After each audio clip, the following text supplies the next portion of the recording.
Obviamente uno de los temas más platicados en las últimas horas ha sido el comienzo del regreso de los rehenes a casa, a Eretz Israel. Enfocándonos un poquito en el concepto en sí, de lo que es Isurim, los sufrimientos, y la Yeshua, y la salvación.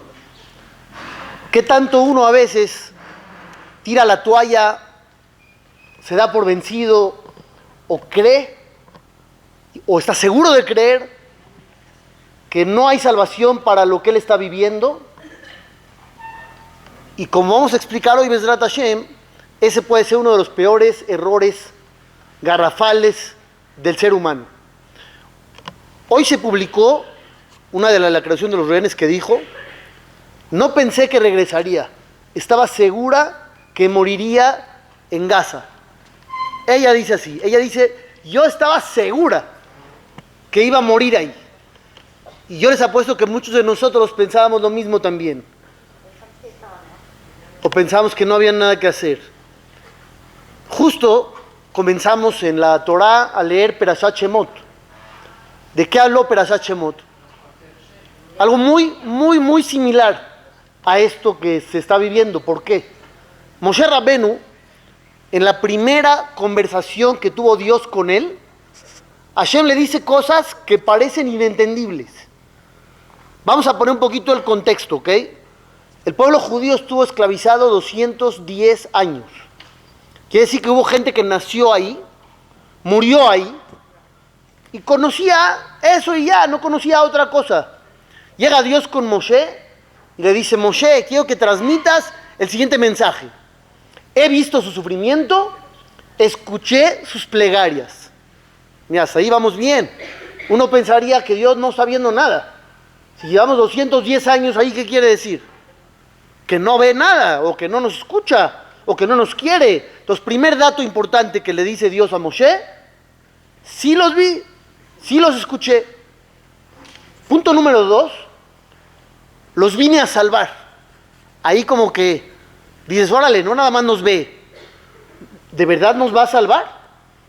No nada más los voy a salvar. Número 3, voy a llevarlos a una tierra increíble, que fluye leche y miel.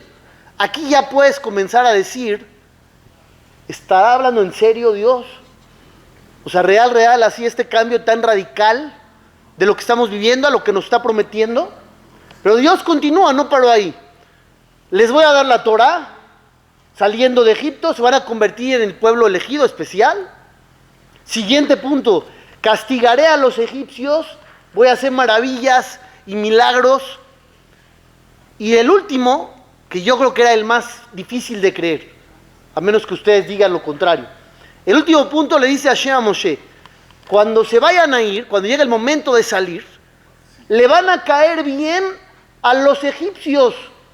Y las mujeres egipcias les van a dar a las judías oro, plata, joyas, ropa. ¿Por qué? Porque le van a caer bien. Aquí, ¿qué dirías? Tú eres Moshe Rabbenu y Dios te acaba de decir todo este mensaje. ¿Qué dirías tú? Híjole, no se oye creíble. No se oye creíble ni desde la primera. Y con más razón si vamos ahondando en las demás. Hasta la última, donde me dices que le vamos a caer bien, nos van a querer. Este pueblo que nos ha asesinado 2 siglos, que nos ha sometido. Salimos millonarios, pero lo increíble es ¿cómo salimos millonarios? Toma, me caes bien, te quiero regalar, te quiero prestar, te quiero dar. No puede ser creíble, pero pasó. Al igual que como dijo Emily Damari, la rehén, ella dijo: soy más feliz que nunca. Eso dijo en el momento de su liberación. Soy más feliz que nunca. Pero este pensamiento hace 6 meses existía. Hace un mes. Ayer tampoco. Entonces, ¿qué podemos aprender nosotros de eso? ¿Cómo puede cambiar radicalmente la vida? ¿Cómo uno puede dar por perdido todo y después tenerlo todo? Recuperarlo o mejor, todavía tener más de lo que tenía antes. ¿Qué pasa cuando no tenemos esa fe o ese, no sé si llamarle ser positivo? En México hace 30 años había una campaña de ser optimista, ¿se acuerdan? Hace 35 años yo creo, que salía en la televisión y en el radio, te decía, únete a los optimistas. Yo no sé, porque yo era muy chiquito, yo no sé cuál era el trasfondo político de esa campaña, que querían ocultar o que estemos contentos a pesar de qué, no me acuerdo. Pero tal vez hoy en día valdría la pena hacer una campaña similar, cada uno consigo mismo o con su familia, ser un poco más optimista. Está bien, hay problemas, sí hay cosas, pero puede mejorar todo. Este cambio que vimos, como dicen ustedes, de hace un día o dos, nadie lo hubiera soñado y ya te da más fe para lo que viene. Pero la Torah lo dijo desde el principio. Dice la Torah que entre más hacían sufrir al pueblo judío, ¿cuál es la traducción?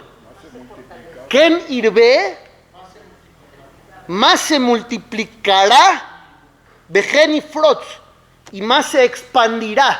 Habla en futuro. ¿Cómo tendría que estar redactado?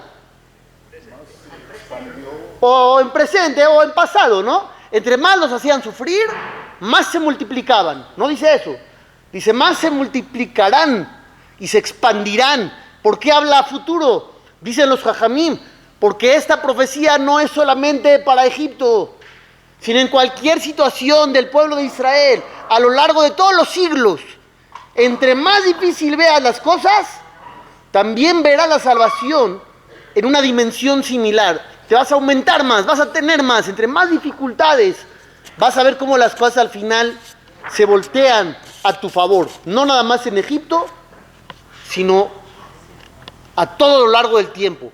Ahora, yo les mencionaba que uno de los errores garrafales o de los errores más graves que puede uno llegar a cometer sería pensar que todo está perdido y perder la esperanza. ¿De dónde yo saco eso? ¿Por qué dije que es de los peores errores garrafales? Tal vez ya es una persona que perdió la esperanza, perdió la fe. ¿Es tan grave? ¿Cuál fue el pecado más grave en la historia del pueblo de Israel? ¿El becerro de oro? No. Los espías. Claro, si uno ve la historia, el pueblo cometió el pecado del becerro de oro. ¿Cuántas bajas tuvimos? ¿Cuántos muertos hubo? 3,000. El pecado de los espías, toda la generación se voló. Todos se fue, 600,000 gentes se fueron. El pecado del becerro de oro no tuvo mayor consecuencia. El de los espías, dijo Dios, vamos a estar deambulando 40 años aquí.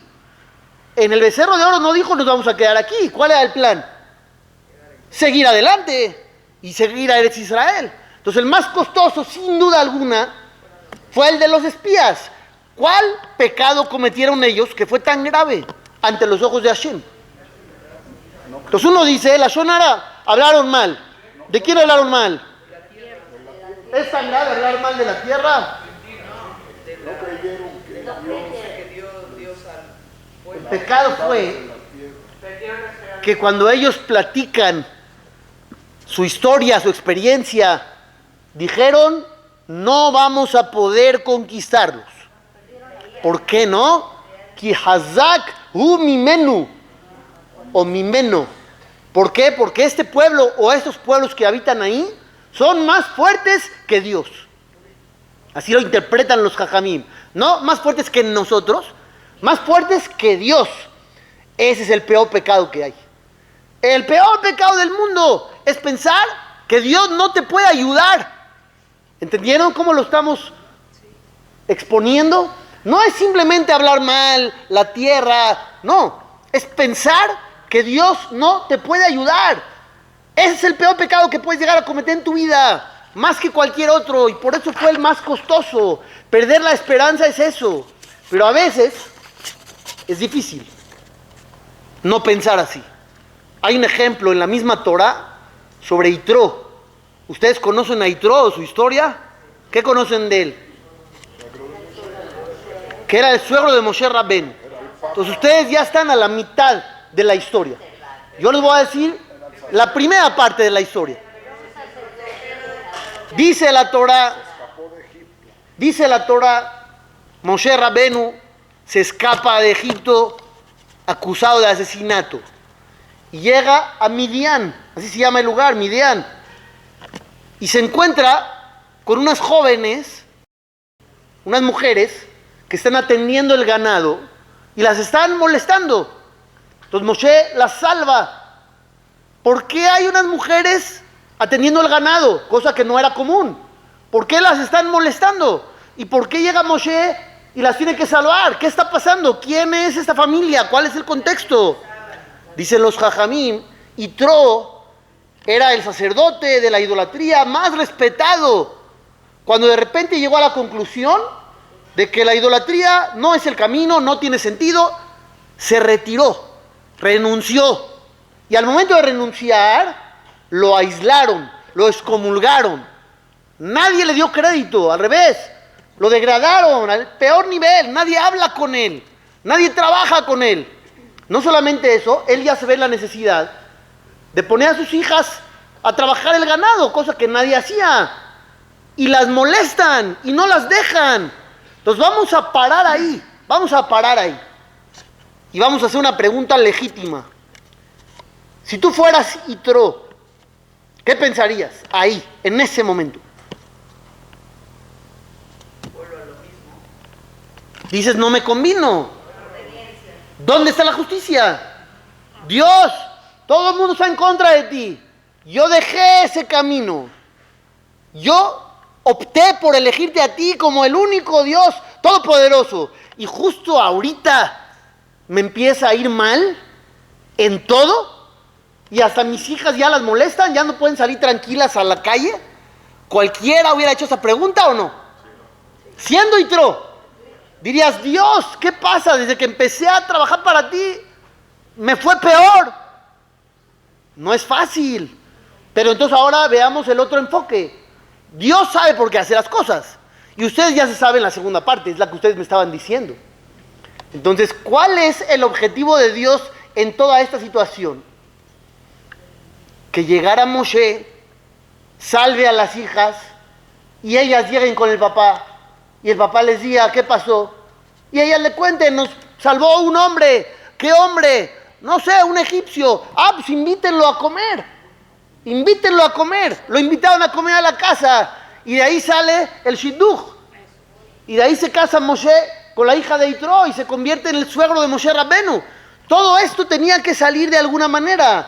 Yitro no lo sabía al principio. Pero fue la manera que tuvo de llegar a ser suegro de Moshe Rabbeinu.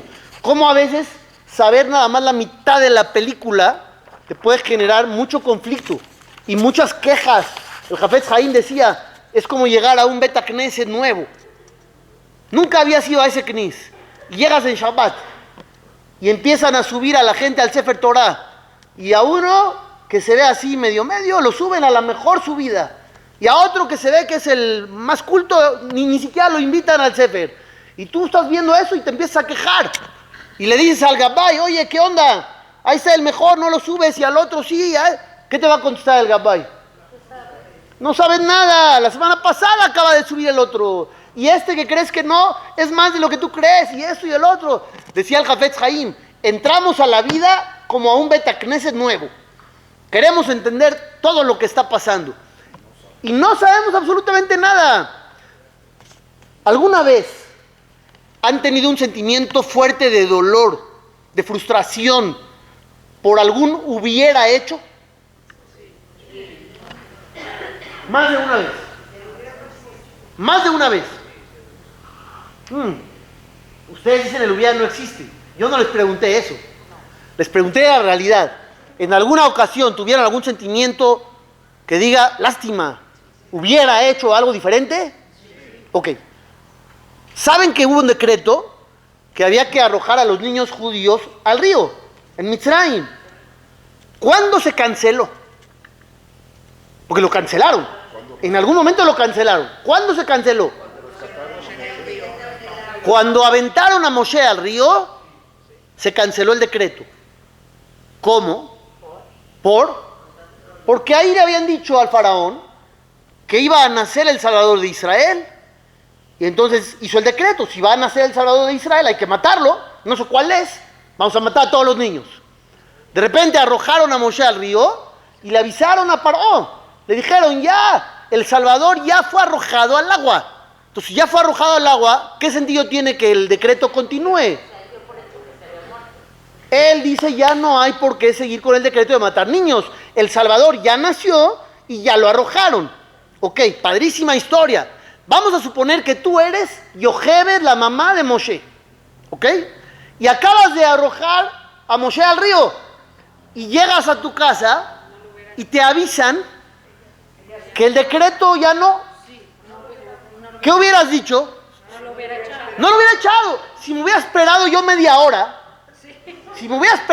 hora, caramba, me hubiera esperado media hora y ya no lo tuviera a ver. ¿No hubieras hecho esa pregunta a ti mismo? ¿No hubieras dicho, chin, qué burra fui? Me hubiera esperado media hora y ahí está que al final quitaron el decreto. Pues lo que tú no sabes qué es. Que por ti quitaron el decreto. Por haber hecho lo que tú hiciste, hubo ese escenario. Uno piensa al revés. Lástima que no me esperé porque el escenario me hubiera beneficiado. Al revés. Tú no sabes nada. El hecho de que hayan cambiado toda la legislación fue por el hecho que tú llevaste a cabo.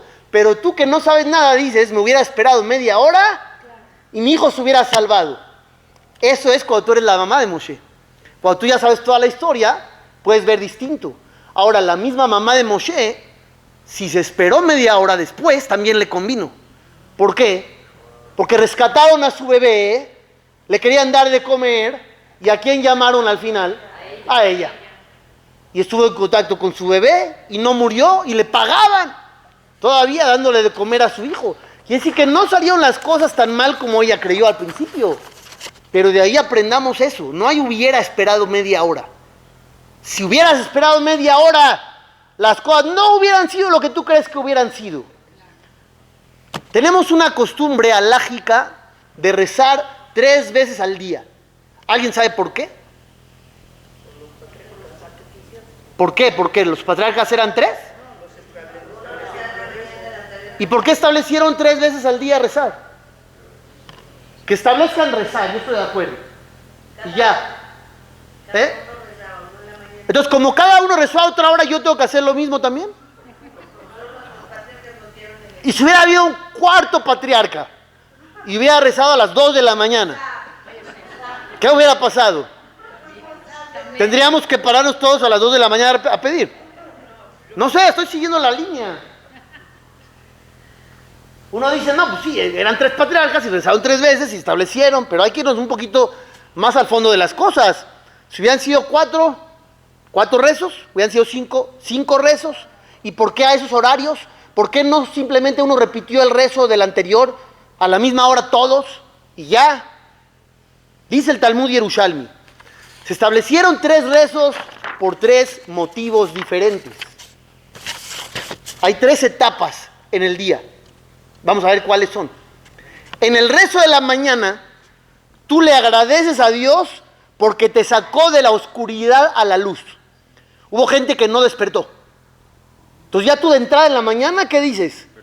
Gracias Dios, desperté. Me sacaste de la oscuridad a la luz.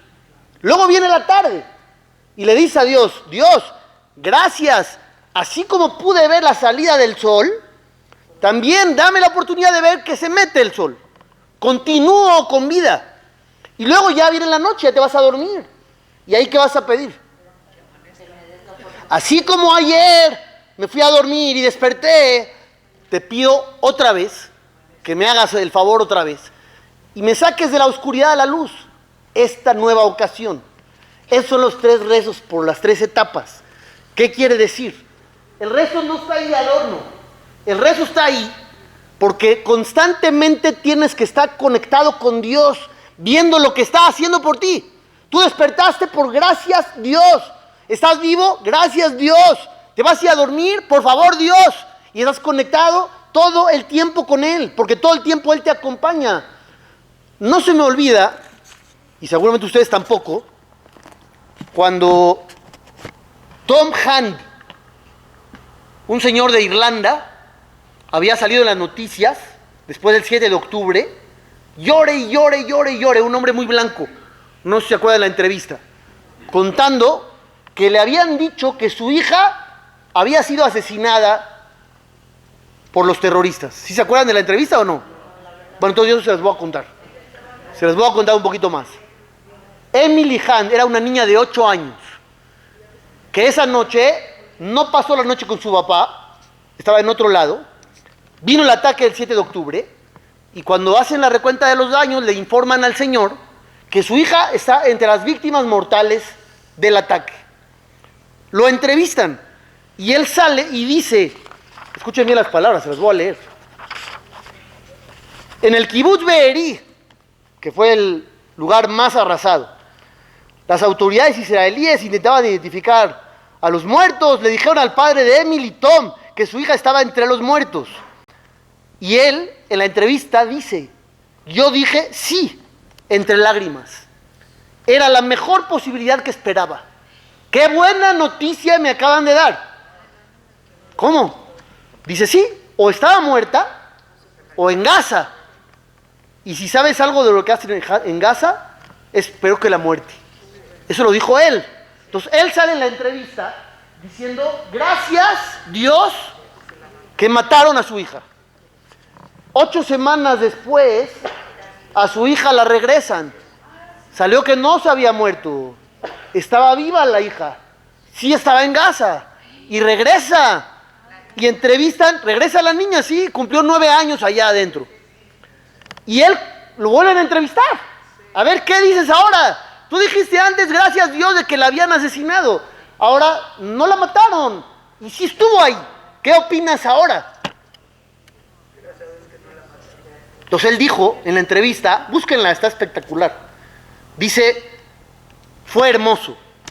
Todo fue como lo había imaginado. Se abrió la puerta, salió corriendo, la apreté demasiado. Él cuenta cómo se encontró con su hija otra vez, feliz, diciendo gracias Dios. ¿Pero qué habías dicho antes? Hubieras dicho antes que mejor muerta y salió que estaba viva, y hoy, cuando puedes ver al pasado, ¿qué dices? Gracias Dios. Ahora sí. Entonces, ¿qué puede uno saber de la vida cuando no sabemos nada de la vida? Tú dices, gracias por esto, esto hubiera sido peor. Y luego las cosas giran y dices, no, qué bueno que fue esto y no lo otro, porque pensé que era mejor. ¿Pero por qué pensé que era mejor? Porque no sabía yo nada. ¿Sí me estoy explicando o no? Otro de los milagros que hubo, hoy enterraron a Orón Shaul, que mucha gente dice, ¿quién es Orón Shaul? 2014 había muerto un soldado del ejército de Israel y se llevaron su cuerpo a Gaza. De ahí hasta hoy, sus padres, cero comunicación. Sabían que su hijo estaba asesinado, que lo habían asesinado allá, pero no había esperanza de cuándo van a regresar su cuerpo. ¿Qué decía la mamá después de lo del 7 de octubre? Su hijo lleva ahí 10 años y vuelve a pasar otra vez algo similar, que se llevan gente a Gaza. ¿Qué dice esta mamá? Que no lo va a recuperar. Entonces escuchen las palabras. Dice, Amarti leatzmi, dice la mamá, hoy que la entrevistan, ella dice, yo me dije a mí mismo, Kvar lo yachzor, nunca va a regresar. ¿Por qué? Porque ahorita seguramente se van a ocupar de regresar a los otros, o a los vivos, a los del 7 de octubre. Y yo seguramente voy a seguir esperando hasta ver cuándo. Pero el último día, antes de que entrara la tregua, un trabajo de inteligencia, un milagro espectacular, logran dar con el cuerpo de Orón Shaul y lo regresan, y hoy su madre pudo darle una digna sepultura.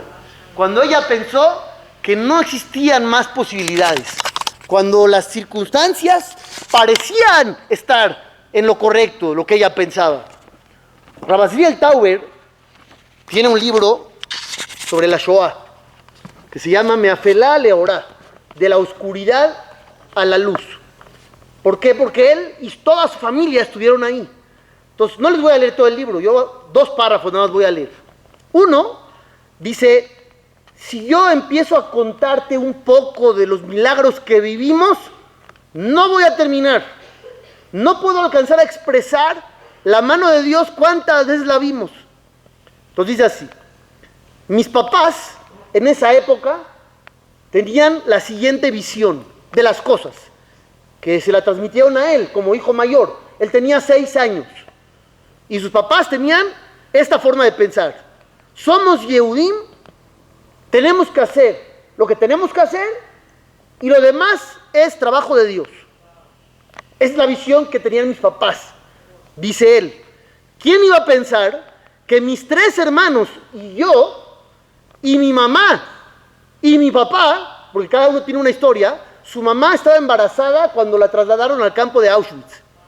A su papá lo mandaron a un campo de trabajo. Y él y sus hermanos más chicos, él tiene 6 años, quedaron a la deriva.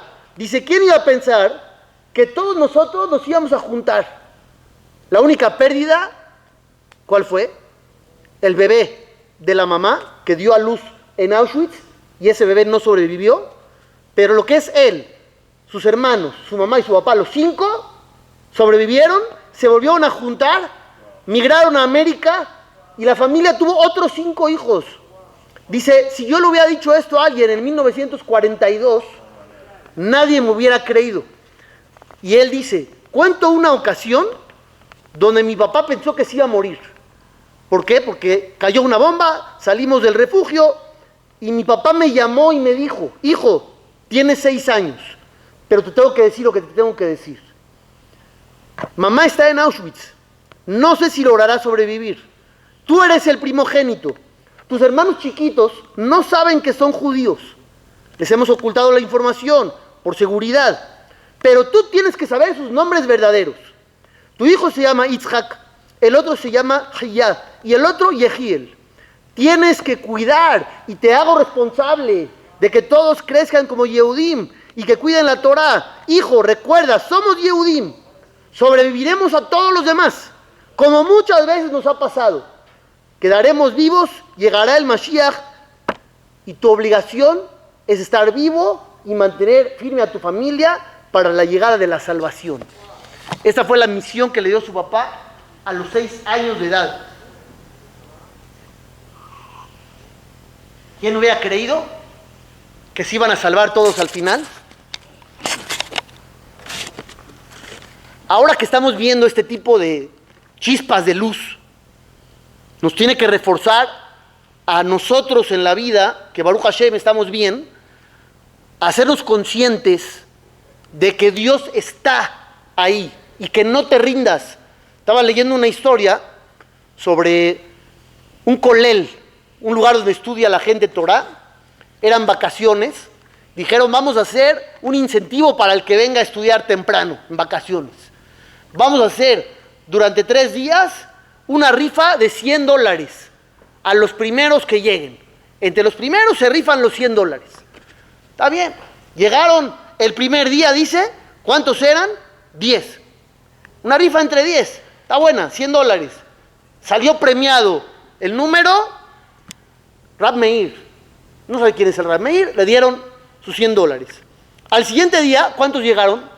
9, ¿no? 9 nada más. Sacan el papelito, ¿quién sale? Rab Meir, otra vez. El tercer día ya no dice cuántos llegaron. Hacen la rifa, ¿quién sale? Rab Meir. Entonces ya la gente se empezó a molestar. O sea, ¿qué onda? Mano negra. ¿Hay algún tipo de trampa aquí? O uno lo vieron feo a él. Tal vez no hay mano negra, pero oye, no es justo. No está correcto. Todos los papelitos dicen tu nombre, ¿o qué? Entonces, él les contestó y les hizo una pregunta. Les hizo, ¿qué hicieron ustedes por el premio? ¿Cómo que hicimos? Son vacaciones, nos paramos temprano, corrimos, llegamos, todo listo, Dice, sí, yo hice todo eso que ustedes hicieron, pero además recé de manera especial a Dios que me ganara yo el premio. ¿Ustedes rezaron? Dijeron, la verdad no. Era una rifa, llegamos temprano, no se nos ocurrió esa parte de rezar. Dice, bueno, yo recé y ahí me escucharon. David Amelech bendecía a Dios todo el tiempo. No la vio fácil. Tuvo muchísimos problemas. Más de los que uno se puede llegar a imaginar. Pero al final de cuentas, hoy todo judío se levanta por la mañana y agarra el libro de rezos y está compuesto el 90% por el rey David. En una de esas dice, Vaivarech David et Hashem. Bendijo David a Dios. Lo decimos todas las mañanas. Se dice de pie. ¿Cuáles son las iniciales de esas palabras? Vaivarech con Vav. David, Dalet. Et, Aleph. Hashem, Yod. ¿Qué palabra formamos? Vaddai. ¿Qué significa la palabra Vaddai? Seguridad. Seguridad absoluta. Cuando tú dices Vaddai, es un hecho confirmado, una ley, no una teoría. La ley. Dice David Amelech, ¿cómo le hacía para bendecir a Dios con todo lo que vivió? Porque él tenía en su cabeza Vaddai. Él sabía que Dios estaba con él. Y sabía que Dios tenía un plan. No sé cuál, pero tiene uno. Y estoy dentro del plan. No sé cómo, qué parte del plan juego, qué parte me toca a mí representar. No nos informan. La obra de la vida es una obra muy curiosa. ¿Por qué? Porque no te dan el libreto antes, no te dan el guión. De repente estás actuando, estás en el escenario, haces, no haces, decides, no decides. 120 años después, te pasan la película. Mira, este eras tú, actuabas así acá, te tocó esto por esto, y esto por esto, y esto por esto. Y entonces muchas dudas que tú tenías se desvanecen, como cuentan sobre el Rambán. Nachmanides, dicen que el Rambán tenía un alumno muy joven, muy enfermo. Lo fue a visitar el Jajam, el Rambán, y vio que estaba a punto de morir. Escribió un pergamino, el maestro se lo dio al alumno. Le dijo, mira, estás en una situación muy difícil y no entiendo por qué, pero Bezat Hashem, allá arriba podrás preguntar. En este pergamino con el que te van a enterrar, tengo escritas varias preguntas a Dios. Entre ellas está la pregunta de por qué estás muriendo tan joven. Y otras preguntas que tengo muy importantes, generales de toda la nación judía. Cuando mueras, vas a llegar con este pergamino y vas a pedir autorización para subir a lo más alto, a donde llevan a cabo los decretos. Y quiero que hagas esas preguntas y me vengas a decir las respuestas. Efectivamente, después de un tiempo falleció el alumno del Rambán. Tuvo una revelación después de unos días. El alumno llegó con él y le dijo, Jajam, con el pergamino que usted me dio, tuve acceso a todos los niveles y llegué hasta el más alto. Abrí el pergamino para leer las preguntas y me di cuenta que las preguntas ya no eran preguntas. En ese lugar donde yo estaba todo clarísimo, inclusive en mi caso personal. Ya no hubo necesidad de formular preguntas y que me respondieran. Yo lo único que fui es presentarme, quise leer la pregunta y la respuesta estaba ahí obvia. Ya no tuve ni que preguntar.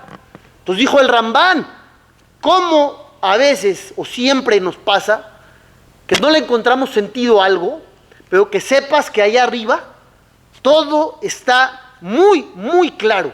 El hecho de que Dios tenga un plan nos tiene que dar seguridad, tranquilidad. No estamos a la deriva. No somos un barco perdido en alta mar sin brújula y timón y motores. Estamos en una vida que Dios nos puso, que nos guía, que nos supervisa y muy importante, que nos escucha y que nos salva y que todo puede cambiar para bien y que nadie tiene permitido rendirse y tirar la toalla. Porque como esos ejemplos que les puse, gente que pensó que ya no había ninguna posibilidad y hoy sonríen. Gente que se rindió antes, tal vez ya no logró ver esa sonrisa, pero podría haberla tenido. Siempre hay que tener fe, porque Dios nunca se olvida de nosotros. Bezat Hashem. Buenas noches.